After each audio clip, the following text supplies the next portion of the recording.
While some people are always going to use it a little more than others, you can't deny that the internet is a pretty big part of most of our lives at this point. Some may use it for work, some may use it for pleasure, some may use it just to kill time. You can do whatever the hell you want. The internet is what you make it. I mean, regardless of what generation you're from, we've all sat down and watched our favorite streaming service or checked social media once or twice, or at least bugged our children to do it for us. As I said, you can do whatever you want, and it's so prevalent in our lives that mostly everyone has somewhat of an understanding of it. I mean, hell, my own grandmother probably uses it more than I do. As I keep saying, it is what you want. And in my very particular case, it was a sense of community. As a kid, I definitely had a lot going against me socially. I was homeschooled my entire life, I was awkward, I had no friends, and I didn't know or like how to speak to people to just keep adding things to the list. A lot of these things mixed in with some other things just left me feeling very alone. And as I imagine most people who have ever felt that way will tell you, you start to believe that you yourself are the problem. Why don't people like me? Why am I like this? Why can't I change myself? It's insufferable, and it's just a whole shtick and a whole rabbit hole that's surprisingly easy to fall into. And well, that eventually led to me wanting to change everything about myself. To be honest, I even remember almost quitting watching anime just because I felt like if I really got into it, it would give people yet another reason not to like me. Yeah, that's about how bad I was. That's the reason I'm so big on being selfish once in a while and taking care of yourself. Nobody deserves to feel that way, just don't. It really sucks more than you're probably imagining.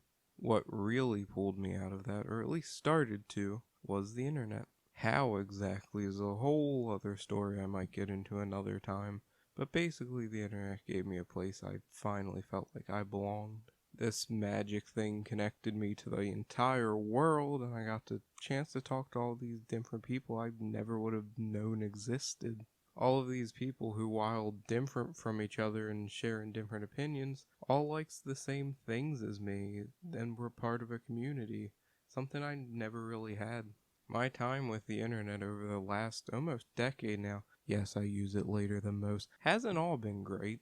I've had my problems with people in community over the years, but this sense of community I got from these people whose faces I had never even seen were the first time in my life I ever felt truly accepted, as sad as that sounds. It is the truth, though. I mean, we don't talk quite as much anymore, but I actually met who I considered my best friend at the time from it. We became like legit IRL friends, even if we never actually met each other. Point is, again, the internet is what you make it. It can be a powerful tool for good or a powerful tool for evil, or it can just be a place to hang and have a good time. It doesn't have to be that deep. Still, what I think amazes me most about the internet is as something in which every person in the world, despite how far apart they are, even if they speak the same language, can still interact and talk to each other. I really wouldn't be who I am without all of these people that I've never met. It's insane and really touching, and again, slightly sad. That's why today, the story I would like to tell you about is one very near and dear to my internet loving, hopeful, idealistic little heart. For all of the positive things I'm saying about the internet, it's very easy for people to abuse it. It's a tool of infinite possibility that essentially everyone has access to. For all of the amazing people that I've met online, there are just as many that have been harassed or taken advantage of, or a lot worse manner of things. People have been bullied online, stalked, harassed. In rare cases, this can leak into the real world, and I'm not even mentioning the mental toll that kind of thing takes on someone. The internet, unfortunately, relies on good faith. Almost everything about it is anonymous. You pick your name or handle, a picture to identify with. You choose everything about how you look and are perceived on the internet. Sites that do require details, you just lie. It's not that hard. There's often no fact checking, not that they even can. Everything is still anonymous, even if it isn't supposed to be. Asking someone's age isn't going to change that. You really have no idea whether the person hiding behind their handle or name is actually who they say they are. You don't know if their kindness is real, you don't know if they're lying about their age, if they even tell you, gender, personality, beliefs, anything. You don't know nothing. There's no way to tell. You're relying purely on what somebody says being true. Even if you were to see a picture, it could just be fake or not even them in the first place. You really don't know who you can and can't trust and who's just trying to use you for one reason or another. It's a wasteland, really. It's very dangerous. Still, with that being said, not everyone is like that. Some people are very private online and some people are very open, and both have their good and bad people. Both have honest people and both have liars, just like in real life. While it's potentially harder, you don't know how people really are in real life too. They can still hide things with a little effort. The mask might be a little bit harder to hide behind, but they can still fit. So now you might have a few questions. Firstly, why have I been ranting about this for 6 minutes when I'm supposed to be talking about an anime? And maybe what's the anime I've been playing the clips for in the back? Well, if you really didn't know, the anime in the background is one I'm planning on talking about today. Though honestly, that should be pretty clear. The reason I went into that whole tangent is so you can understand why this story means a lot to me going into it.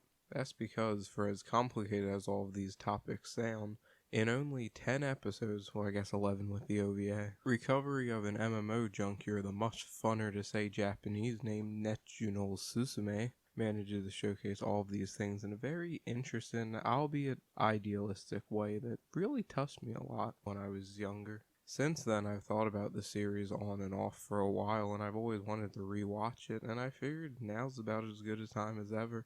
I can also make a video about it. Woo! It's almost like I planned this. So, getting into the anime finally, MMO Junkie is a story about coincidences. One coincidence after another that all lead to more coincidences. Those coincidences then lead to, guess what? Even more coincidences that lead to even more. It might seem like I'm exaggerating, but I'm not. Just as many of the characters say, coincidences like these just don't happen in the real world. Good for them, they're not real, I guess. So where do all these coincidences take us, you may ask? Well, it starts with our main character, Morioka Moriko. She's a 30-year-old businesswoman turned Ulitonito. Basically, she just lazes around and plays MMOs all day now. Well, you see, she just happens to quit her job when she just happens to try and play an old MMO she used to like that just happens to be shut down now. She then just happens to look up other MMOs to occupy her time, which then happens to lead her to, Fruit de Mer.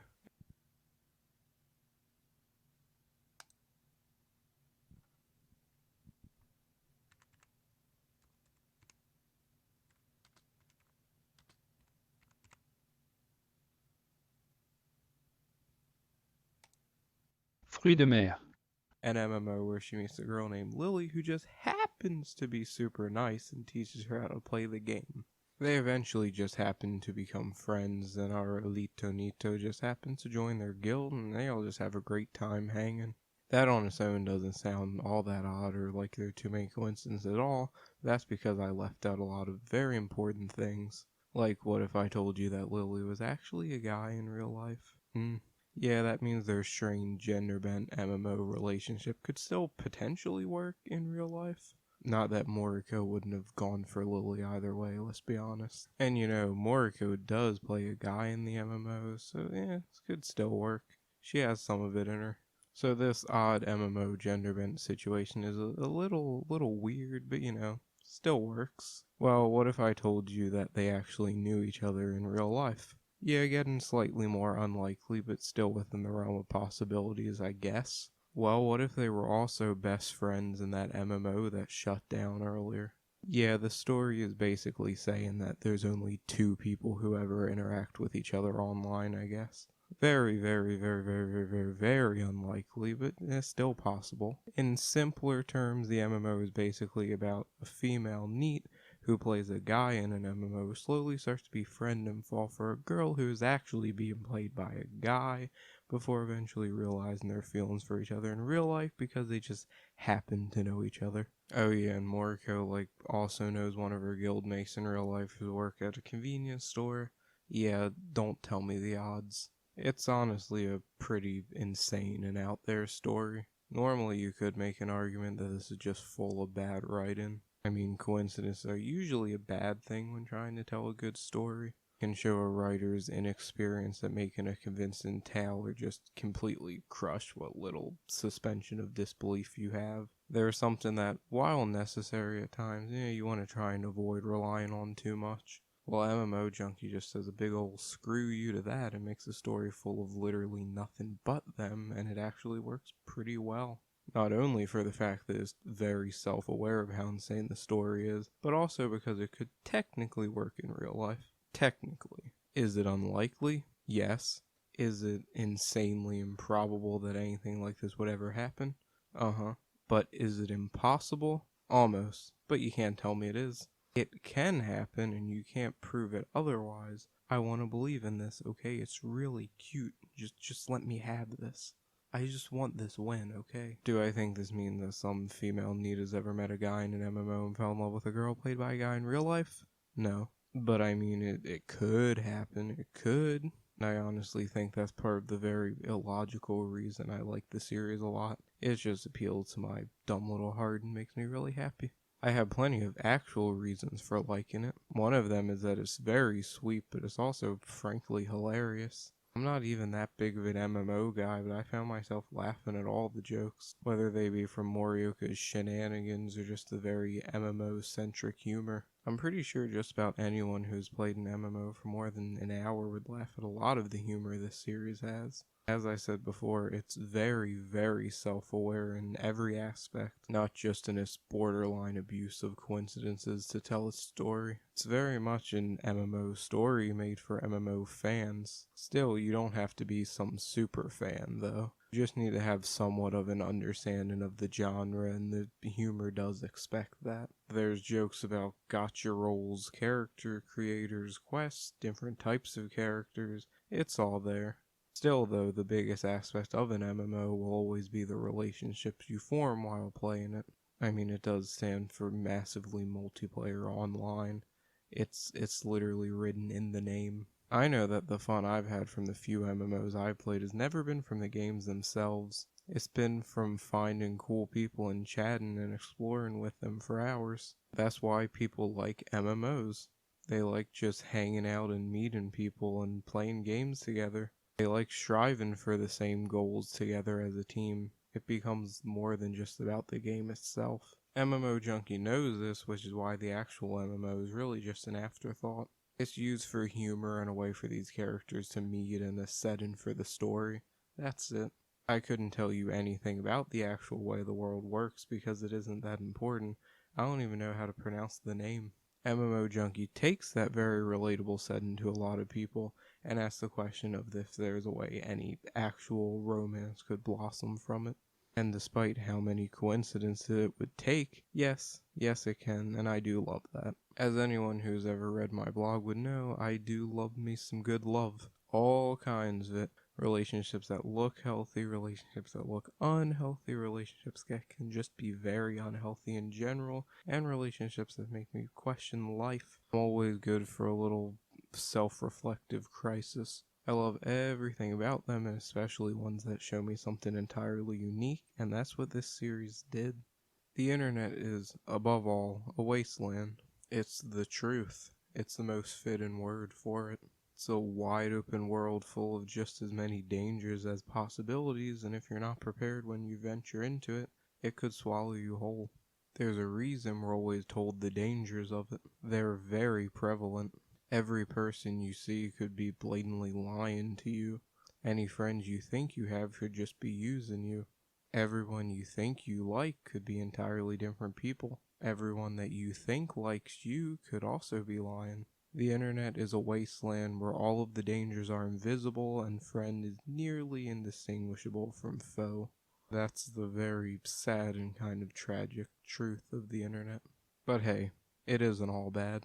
If MMO Junkie were to happen in real life, yeah, it probably would never work out the way it does. While girls do have a very valid reason to play male characters in game or just not reveal their gender online in general, namely for the amount of creeps they will inherently get just for being themselves. Some young man playing a cutesy female character is likely a pretty big red flag. I mean, it doesn't have to be, it can be innocent, but in like 99.9% of cases, it won't end up being very pure.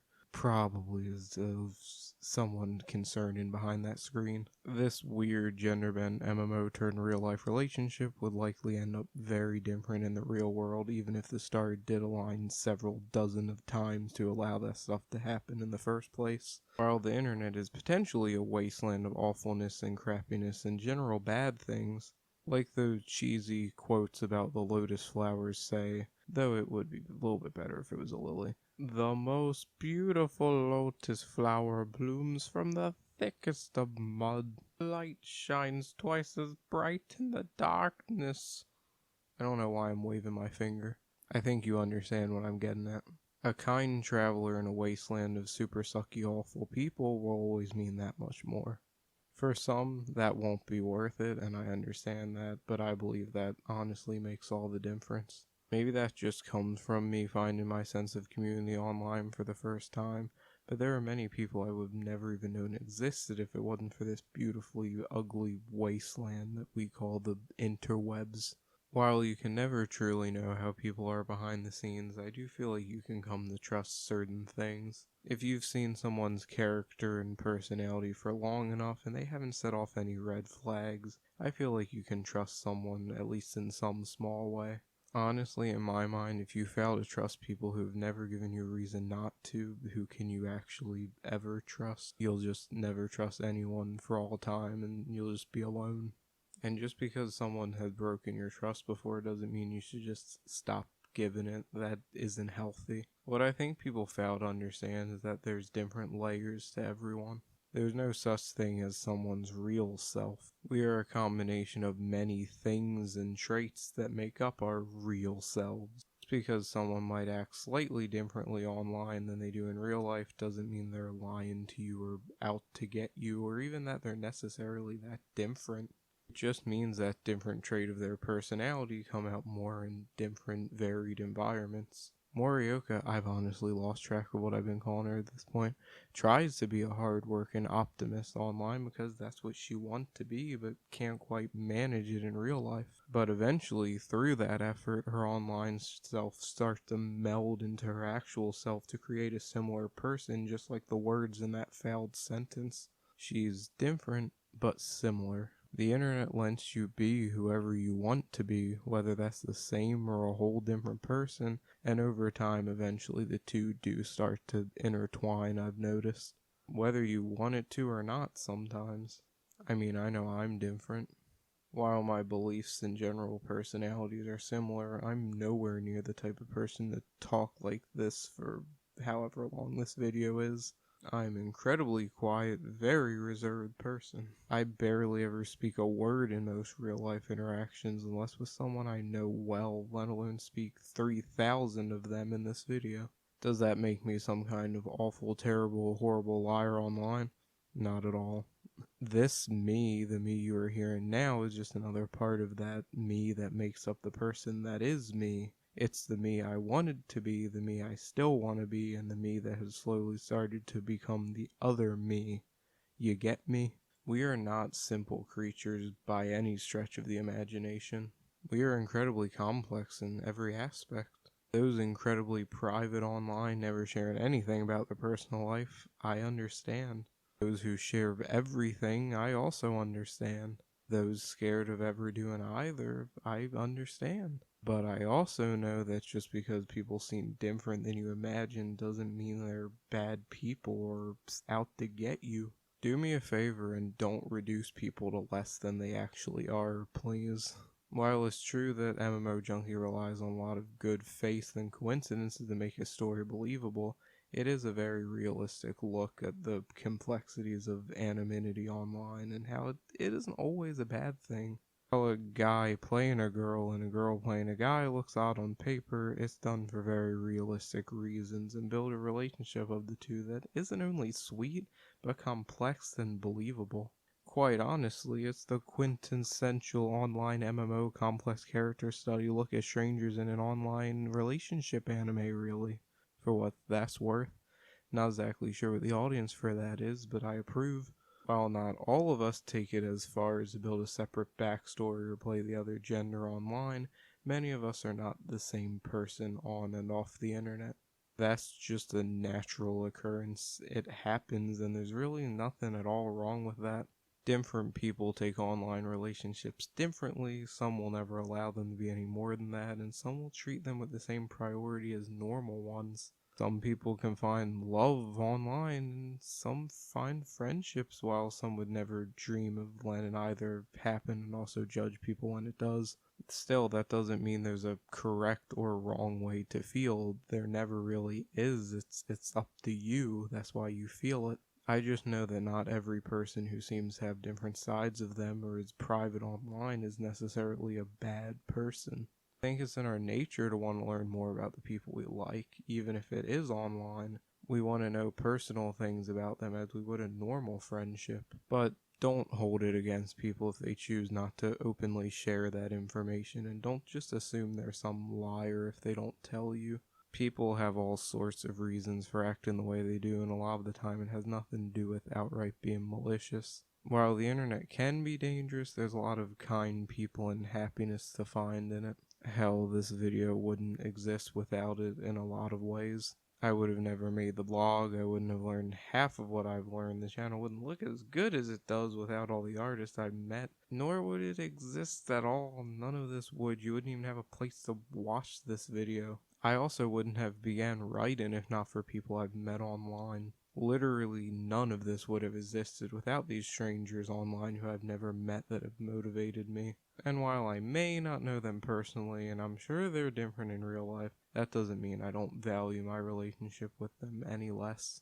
From the bottom of my heart, thank you, Internet, and thank you to all of the wonderful strangers I've met because of it. Because, for as hard as it can be to remember sometimes, regardless of who's behind that screen, there's still another human being there nonetheless. Oh, and also, yeah, thank you, MMO Junkie. We were talking about an anime. I think I forgot that briefly. I almost definitely sound different than I did in just the video you just watched, but that's because I actually got a different microphone. It's overall a lot clearer and it should work better and just better all around. Easier for me. Anyway, next video, 2 weeks. As always, thanks for watching. Appreciate it. Love you.